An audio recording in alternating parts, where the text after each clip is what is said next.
গণতন্ত্র কুহুরি ব্যবস্থা, গণতন্ত্র শিরকি ব্যবস্থা। গণতন্ত্রকে হারাম করলে হবে না। গণতন্ত্র কুহুরি ব্যবস্থা, শিরকি ব্যবস্থা, জাহান্নামের পথ, আযাব গজবের পথ। তাই গণতন্ত্র দিয়ে রাষ্ট্র চলতে দেওয়া যাবে না।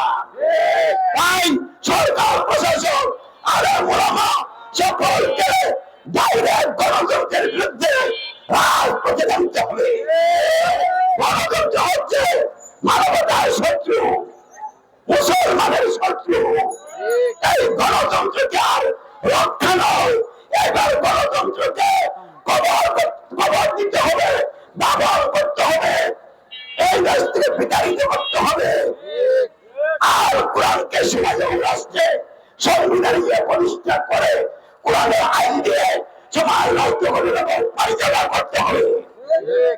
তাই আমরা সরকার, প্রশাসন, আলেম ওলামা এবং বিভিন্ন দল মতের লোকদেরকে আন্তরিকভাবে আহ্বান জানাচ্ছি, বন্ধুরা আমার, গণতন্ত্র জাহান্নামের গাড়ি।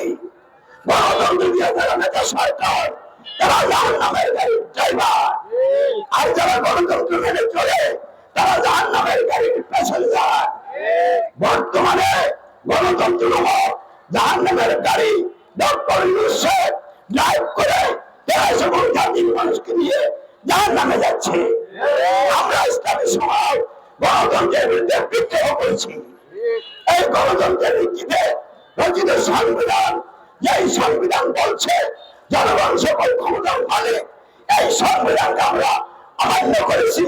এই সংবিধানের বিরুদ্ধে আমরা বিদ্রোহ করেছি। মানুষের রচিত কোন সংবিধান, আমরা কোরআন বিরোধী কোন সংবিধান গ্রহণ করি নাই। আমরা আর কোরআনকে সংবিধান গ্রহণ করেছি। আমরা ইসলামী সমাজ।